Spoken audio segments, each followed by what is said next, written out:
그죠? 그래서 제가 잊지 마시라고 재밌는 얘기를 좀 드린 거였고요. 야, 얘기를 빨리 했는데도 불구하고 시간이 왜 이렇게 빨리 지나가죠?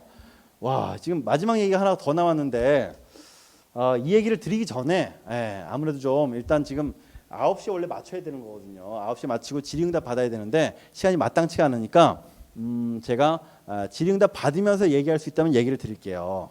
그래서 일단은 정규 과정을 얘기하면 안 되죠. 강연은 일단 여기까지만 마치되 질의응답을 받아가면서 좀 더 설명을 드리겠습니다. 그게 나으시겠죠?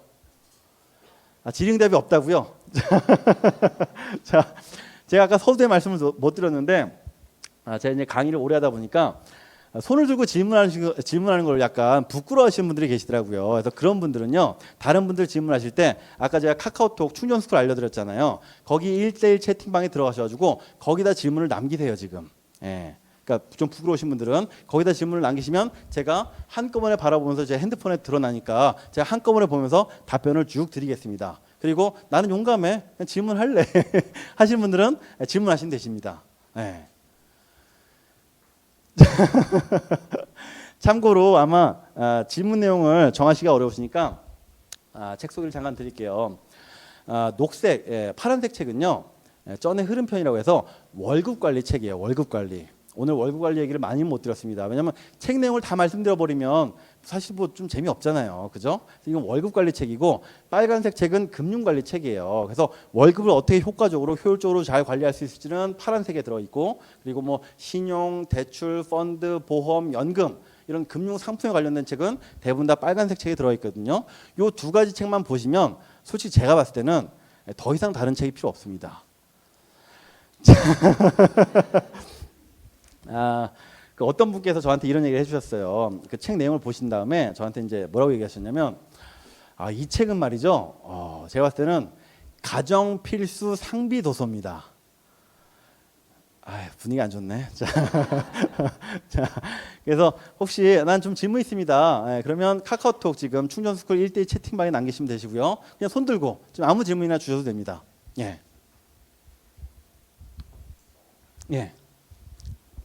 말씀하세요.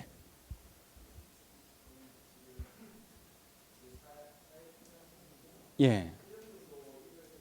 예.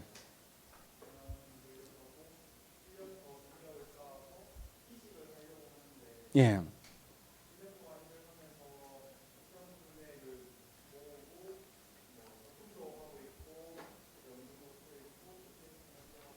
예.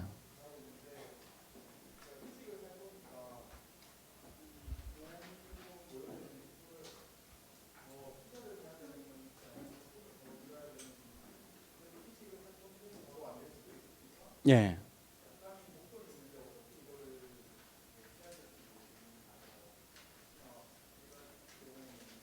예, 예. 말씀 감사합니다. 질문 잘 주셨고요. 사실 질문하신 분의 그 질문은 이 자리에 좀 젊으신 분들이 계시는데 젊으신 분들 모든 분들에게 공통적인 얘기일 거예요. 그래서 제가 이제 답변을 드리겠습니다.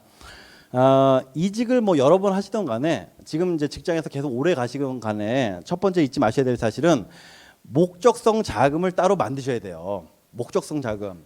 목적성 자금 뭐냐? 내가 조만간 닥쳐올 일들 한번 생각해 보시면 나 지금 연애 중이야. 그럼 뭘 해야 돼요? 결혼해야 되겠죠. 나 결혼했어. 그러면 아이들 양육 비용 필요하겠죠. 그리고 결혼을 하든 안 하든 간에 조만간 내 집 마련 자금이 필요할 수밖에 없습니다. 그리고 좀 더 장기적으로 봤을 때는 가장 필요한 자금은 노후 자금이에요. 노후 자금. 그러면 기본적으로 모든 사람들은 공통적으로 결혼 자금, 양육 자금, 내 집 마련 자금, 노후 자금 요 4개 정도는 반드시 필요하다는 얘기거든요. 그러면 적금을 가입하실 때 어떻게 가입해야 되느냐? 이 목적성 자금의 성격을 하나하나 정하신 다음에 그 자금 성격에 맞게끔 적금을 추가로 가입을 하시는 거예요. 예를 들면 나 결혼할 때 한 3천만 원 정도 필요할 것 같아. 그러면 결혼이 한 3년 남았어. 그럼 1년 동안 나는 1,000만 원씩 모아야 되겠구나. 그럼 매달 한 80만 원 돈짜리 적금을 가입해야 되겠다. 그럼 하나의 목적을 이루게 되는 거예요. 근데 가만히 보니까 나는 내 집 마련도 함께 병행할 수 있겠어. 급여가 좀 괜찮아. 그러면 내 집 마련할 때 내가 원하는 아파트를 가려면 적어도 요 정도의 돈이 또 필요하겠구나. 그럼 내 집 마련 한 10년 잡고 매년 얼마씩 내가 적금을 부으면 그나마 꿈에 좀 다가갈 수 있겠구나. 예측해 볼 수 있겠죠. 그 노후 자금도 마찬가지예요. 20대 때 만약에 60세까지 한 3억 원을 모으려고 한다면 대략 한 40만 원 돈 내면 되거든요. 보통 4% 금리로. 근데 만약에 이걸 40대부터 모으려고 한다. 그럼 100만 원 넘게 내야 됩니다. 50대부터 가입한다. 거의 200만 원 넘게 들 수밖에 없어요. 무슨 얘기예요? 젊을 때부터 차근차근 모으셔야지만이 부담이 덜 간다는 얘기예요. 그러면 이왕이면 통장 하나 또 빼셔가지고 노후 자금 해서 목적성 자금을 여러 개 만들어 두시면 그게 바로 뭐다? 통장 쪼개기다. 그죠? 그래서 세간에 많이 얘기하는 통장 쪼개기, 통장 나누기 이건 단순해요. 아무것도 아닙니다. 그냥 목적성 자금을 먼저 정하시는 게 첫 번째고요. 그 목적에 맞게끔 자금을 좀 예측해 보세요. 그러면 되는 한도까지는 내가 적금을 부으시되 적금에다가 목적성 자금의 이름을 적으시면 됩니다. 꼬리표를 다는 거예요. 결혼 자금, 적금인데도 불구하고 노후 자금, 적금인데도 불구하고 그러면 그게 바로 목적성 자금이 되니까 깨기가 쉽지가 않아요. 예. 자, 그래서 저는 개인적으로 좀 종합적으로 말씀드리면 급여를 받은 다음에 첫 번째 해야 될 일은 좀 더 포괄적으로 넘어가겠습니다. 첫 번째 해야 될 일은 내가 지출을 얼마나 하는지 아셔야 됩니다. 내가 지출을. 평상시에 내가 매달 지출을 얼마나 해야 되는지 알려면 가계부를 적으셔야 돼요. 가계부. 몇몇 분들이 뭔 가계부야 할 수 있거든요. 근데 저도 적고 있어요. 가계부는 뭘로 적느냐? 모바일 가계부 앱을 다운로드 받으세요. 예, 휴대폰에 모바일 가계부 앱을 다운로드 받으시면 요즘에는 너무나 잘 나와가지고 내가 신용카드 뭘 긁든 간에 바로바로 기입이 됩니다. 예전에는 어머니들이 다 수기로 적으셨잖아요. 그럴 필요가 없어요. 그럼 예를 들면 내가 파리바게트에서 5천 원짜리 빵을 긁었다. 그러면 가계부 앱에 파리바게트 5천 원 빵 지출 딱 적혀요. 그럼 한 달 동안 그렇게 쭉 쓰고 나면 내가 한 달 동안 통신비 얼마, 식비 얼마, 외식비 얼마 다 알아볼 수 있겠죠. 이렇게 3개월 정도 쓰고 나면은 아, 내가 도대체 어디에 돈이 흘러가고 있었는지, 돈이 어디로 새고 있었는지 쉽게 알 수 있습니다. 그럼 평균 지출액을 잡아가지고 그 돈보다 약간 낮게 목표를 잡는 거예요. 그러면 그 돈만큼만 내가 쓰겠다 다짐을 한 다음에 나머지 금액은 다 어디로? 목적성 자금으로 통장을 쪼개서 넣으셔야 된다는 얘기죠. 이렇게 자동이체를 걸지 않고는 돈을 모을 수가 없습니다. 그래서 자동이체를 반드시 거셔야 돼요. 예. 예를 들면 질문이 나왔으니까 그냥 하는 얘기인데 미국에서 아주 히트했던 상품이 하나 있었어요. 무슨 상품이었냐면 크리스마스 클럽 저축이라는 겁니다. 무슨 상품이었냐면 11월 달쯤에 내년 크리스마스를 목표로 저축을 가입하라고 유도하는 상품이에요. 근데 이 상품이 재밌는 게 11월부터 다음해 11월까지 1년간 저축을 가입하면 이자를 한 푼도 안 줘요. 그래서 처음에는 이 상품이 히트 못한다. 이걸 누가 가입하겠느냐. 그냥 적금 가입하고 말지. 그래서 아무도 히트 못할 거라고 점쳤는데 엄청난 인기를 끕니다. 왜 인기를 끌었느냐. 1년간 이자를 한 푼도 안 주는 대신 해지를 못하게 만들었어요. 해지를 못하게. 그럼 우리가 합리적으로 판단했을 때 그것도 안 좋은 거잖아요. 내가 필요할 때 해지라도 해야지. 근데 왜 인기를 끌었느냐. 내가 1년 뒤에 반드시 크리스마스 선물 자금이 필요한데도 불구하고 해지를 안 하게 만들어놨으니까 여기에 믿고 남겨놓는다면 반드시 1년 뒤에는 내가 요만큼의 목적성 자금을 달성할 수 있다는 얘기죠. 한마디로 강제저축 시스템이에요. 강제저축. 여러분과 제가 해야 될 첫 번째는요. 강제저축 시스템을 여러 가지로 만드셔야 됩니다. 그게 바로 목적성 자금, 결혼자금, 노후자금 등인 거죠. 이걸 해놓지 않으면요. 돈이 모일 수가 없어요. 여러분이나 저나 대개 월급님 노후아웃을 경험하는 이유는 월급 받아서 먼저 지출을 다 합니다. 지출 끝나고 나서 돈 좀 모아볼까? 뭐야 이거. 남은 게 없어요. 그죠? 그래서 먼저 해야 될 일은 가계부를 쓰셔가지고 내가 지출 금액을 얼마만큼 줄여야 되겠구나. 그럼 요 돈만큼만 써야 되겠구나. 그럼 그 돈만큼만 따로 빼놓고 나머지는 다 자동이체를 거셔야 된다는 거죠. 그래서 선저축, 후지출을 하셔야 돼요. 그렇지 않고는 돈이 모일 수가 없습니다. 강제저축의 가장 큰 예는요. 여러분들 잘 아시는 국민연금이에요. 국민연금. 여러분들 국민연금이 왜 강제저축이냐. 월급에서 따박따박 떼어가잖아요. 이거 강제로 떼어가지 않으면 노후의 준비 아무도 안 됩니다. 그나마 그걸 떼어가니까 그나마 모이고 있는 거거든요. 그 다음 예가 퇴직연금이에요. 퇴직금 따로따로 떼어놓지 않으면 이거 아무도 못 모아요. 그래서 가장 좋은 방법은 항상 강제로 떼어놓는 방법. 그죠? 이게 1순위다. 예, 아마 답변을 드리려고 했는데 너무나 포괄적으로 나서 좀 죄송합니다. 예. 자, 또 질문 있으세요? 예, 먼저 드셨으니까. 예. 예. 예.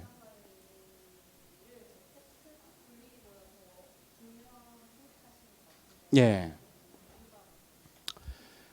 왜냐면 그런 얘기는 뭐 제 개인적인 소견일 수 있으니까 좀 들어보시면 좋겠습니다만 시중에 재테크 방법이 너무나 많아요, 솔직히. 그죠? 뭐 어디는 부동산만 투자해라, 어디는 주식만 투자해라, 어디는 비트코인만 해라. 책들 보면 다 그렇고 방송도 마찬가지입니다. 그런데 재테크 방법이 유행한다는 얘기는 사실은 사람의 심리를 훔치는 거예요. 그 사람이 한마디로 돈을 빨리 벌고 싶은 마음을 갖고 있다는 얘기거든요. 근데 앞서 말씀드린 것처럼 한 가지에 정통하지 못한 채 쉽게 투자를 했다가 한번 낭패를 보게 되면 이걸 수습할 길이 없습니다. 그래서 저는 개인적으로 재테크는 전술적인 측면에서 많이 공부해서 많이 알아두면 유리할 수밖에 없겠죠. 근데 이왕이면 장기적인 전략은 자산 관리 측면에서 접근하셔야 된다. 그러니까 잃지 않는 투자 내에서 꾸준히 잘 자산 관리해 나가는 가운데 재테크를 조금씩 하는 건 좋지, 오히려 한 큐, 한 방, 재테크, 돈만 벌려는 목적만 갖는다면 위험해질 수 있다는 얘기입니다. 왜냐하면 세상이 자꾸만 여러분들을 부추기기 때문에, 부추기면 당할 수밖에 없어요. 여러분 솔직히 제가 말을 안 해도 잘 아실 거예요. 뭐 지금 시중에 얼마나 많은 사건이 있습니까? 과거에 뭐 주식 부자 누구 뭐 아주 유명했던 연예인처럼 나왔던 분 사기 엄청나게 쳐가지고 들어가셨죠. 얼마 전에도 나왔고, 또 뭐 카드 대란부터 시작해서 금융사에서 실시하는 재테크 방법뿐만 아니라 시중에 떠도는 재테크 책 중에 정말 사람 마음을 막 부추겨가지고 한 큐에 올빵하게 하는, 올인하게 하는 이런 방법이 너무나 많거든요. 좀 조심하셨으면 좋겠어요. 요즘에는 어디가 지금 올인하고 있는 것 같은 느낌이에요. 요즘 지금 재테크 서점 가보면 재밌게도 요 관련 책들이 다 있어요. 매대에 쫙 깔려 있는 책들이 거의 이 분야예요, 이 분야. 네, 그렇죠. 부동산 관련 책입니다. 부동산 관련 책들이 지금 방송이며 서점가를 완전히 점령하고 있거든요. 근데 이건 저는 개인적으로 약간 위험하다고 보고 있어요. 왜냐면요, 이게 한쪽 방으로 또 몰려가고 있다는 얘기예요. 사람들 관심이 모두 부동산에 쏠려 있다는 얘기거든요. 근데 과거에 2006년대 한번 정점을 찍고 7년간 거의 흘러왔어요. 우리나라 부동산이. 그때와 마찬가지로 지금도 한번 정점을 찍고 흘러내린다면 자산의 거의 대부분을 투자하는 게 우리나라 사람들인데 부동산에 한번 흘러내리면 타격이 클 수밖에 없다. 근데 지금 벌써 어디부터 위험해지고 있어요?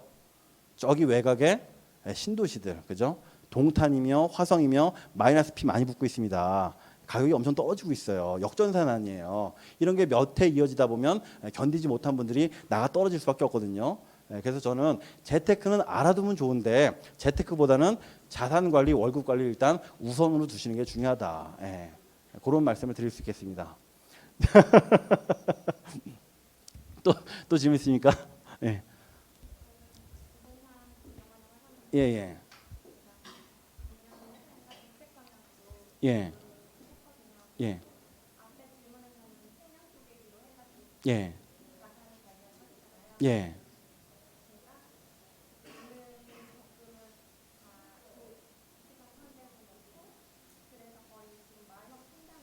예. 아, 예, 예.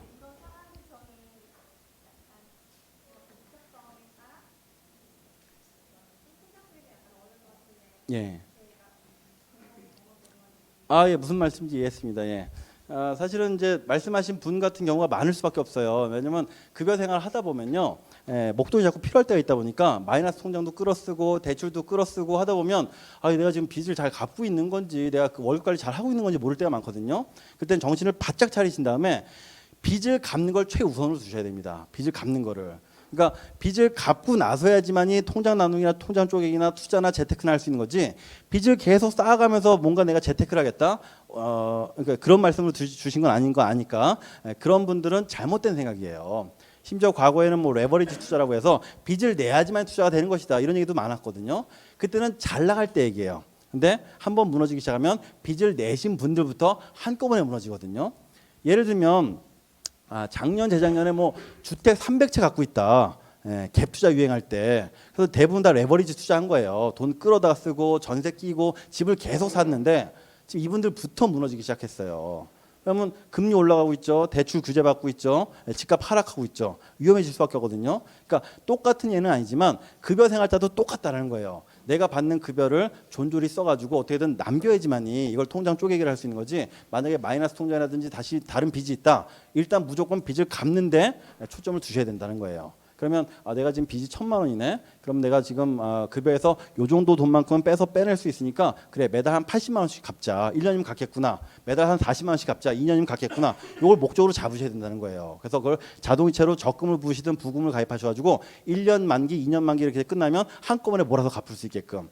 그걸 선행하시면서 남는 금액을 가지고 통장 쪼개기 하는 건 문제가 안 되는데 빚을 그냥 냅두고서 다른 걸만 하겠다고 한다면 그건 좀 문제가 될 수 있습니다. 예. 우선순위가 그렇다는 거예요. 예. 자, 이게 질문이 또 많아질 수 있으니까 제가 혹시 몰라서 중간 점검하겠습니다. 이게 제 카톡에 질문 온 걸 좀 볼게요. 질문이 또 들어와 있네요. 자, 어떤 분께서 수줍은 분들이 좀 많으신 것 같습니다. 질문이 좀 여러 개 들어와 있는데. 자, 어떤 분께서 금리 상승이 예고되어 있는 시기에 향후 3년간 부동산 투자 전망은 이렇게 질문을 하셨어요. 자, 제가 이렇게 전망을 할 정도의 위인은 못 됩니다만 나름 질문을 하셨으니까 답변을 좀 드려보겠습니다. 금리 상승 시기라는 거 아실 정도라면 좀 재테크나 자산관리에 관심이 있는 분이세요. 지금 금리 상승 시기입니까? 하락 시기입니까? 상승 시기죠. 금리가 계속 올라가고 있어요. 근데 금리 상승 시기에는 앞서 말씀드린 것처럼 누가 제일 먼저 타격을 받는다? 대출을 받은 사람들부터. 근데 금리를 상승할 때 대출 많이 끼신 분들 많이 계실 수 있거든요. 특히 부동산 투자하시는 분들.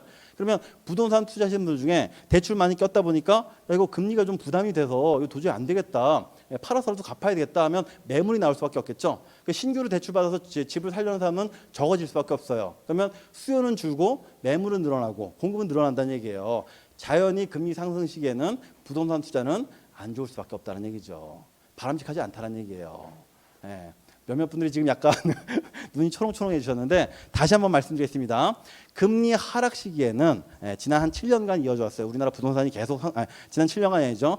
금리 하락 시기에 부동산 가격이 바닥을 칠 때 그때 사셨다가 지금 3년간 재미를 보신 분들이 많으세요. 근데 바로 작년부터 금리가 꾸준히 올라가고 있거든요. 아마 내년 내후년쯤 되면 이거 못 견뎌 하시는 분들이 계실 수 있어요.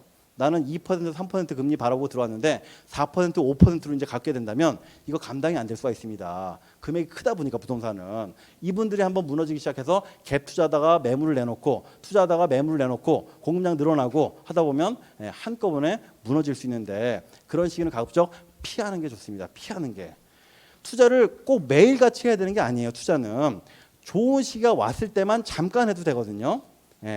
우리가 공이 이렇게 날아오면요. 대부분 이제 초보자들은 모든 공을 다 휘둘러요. 그럴 필요 없습니다. 투자는 안 하셔도 돼요. 안 하셔도 안 하시는데 좋은 공이 온다. 그땐 쳐야죠. 그죠? 근데 지금 시기는 좋은 공이 오질 않는 시기인 것 같다. 볼이 자꾸만 들어오는 거예요. 볼이 스트라이크가 아니라 그죠? 저는 개인적인 소견이니까 그건 본인께서 판단하셨으면 좋겠습니다. 자 그리고 또 질문을 보면요. 어떤 분께서 너무나 재치 있게 말씀하셨는데 지금 경기가 장마철인가요? 해쨍쨍할 때인가요? 너무 좋습니다. 이분 정말 선물 주고 싶네. 자, 저는 개인적으로 지금 경기는요. 과거 우리나라뿐만 아니라 세계 경기 전반적으로 봤을 때 해가 쨍쨍하던 시기보다는 약간 떨어져요. 과거에 전 세계가 가장 쨍쨍할 때는 2006년, 7년이었습니다. 그러다 한번 완전히 무너졌죠. 지금은 이제 회복 시기 중에 꽤 쨍쨍하는 시기라고 볼 수 있어요. 그거 어떻게 알 수 있느냐? 우리나라 주식 가격이 지금 종합주가 지수죠. 지금 역사적 최고점을 때렸어요. 가장 높다는 얘기입니다. 부동산 가격도 2006년 고점을 회복하고 더 뛰어넘었습니다. 상당히 높다는 얘기예요. 근데 우리나라뿐만 아니라 전 세계가 똑같아요. 전 세계가 주식 가격도 최고점이고 부동산 가격도 최고점이에요. 자산 가격이 아주 높다는 얘기예요. 이때는 적어도 해가 좀 떠 있구나 알 수 있겠죠. 쨍쨍인지는 몰라도. 그러면 이때부터는 사실은 조금 위험하다, 위험하지 않다? 위험하다라고 판단하는 게 맞다는 얘기죠. 그죠? 이렇게 답변을 드릴 수가 있겠습니다. 자, 이제 시간이 많지 않으니까 몇 가지 질문을 넘기고 제가 마지막 질문만 한번 답변을 드리고 마치겠습니다.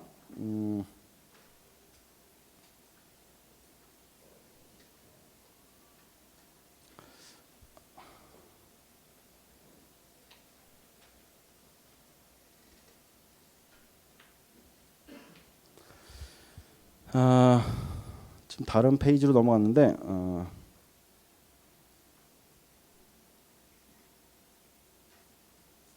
여기 있네요. 이거는 제가 넘어가겠습니다. 강사님의 정말 솔직한 주식 투자 포트폴리오는 자, 이런 건 좀 위험한 발언이라서 이거는 개인적으로 저를 끝나고 나서 저한테 질문을 주시면 그 개인적으로 답변을 드릴게요.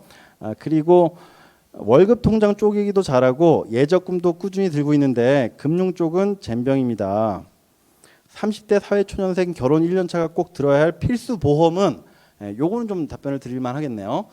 30대 직장인이거나 이제 막 결혼하셨거나 이러신 분들이 들어야 될 필수 보험은요.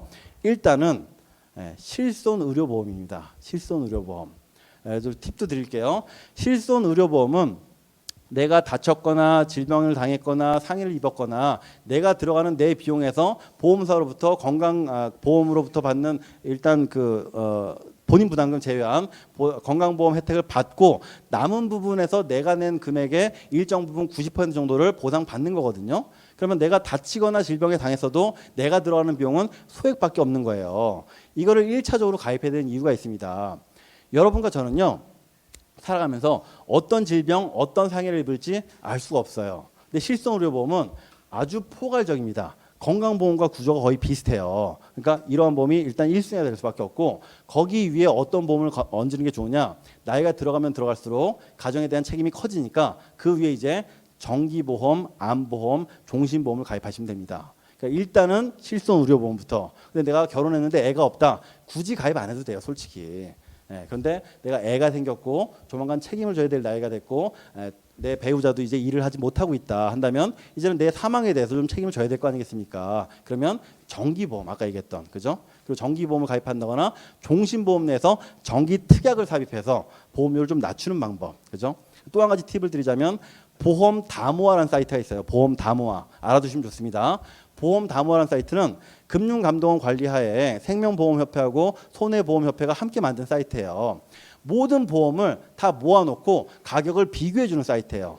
저랑 아무런 관련 없는 사이트입니다. 근데 여기는 온라인 보험만 있어요.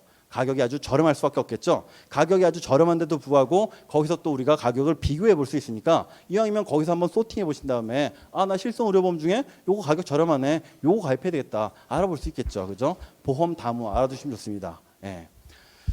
자, 얘기를 더 하고 싶어도 질문이 아직 몇 가지 더 있습니다만 이걸 다 하면 시간이 너무 오래 걸릴 것 같아요. 그래서 일단 박수로 마치겠습니다. 자, 수고하셨습니다.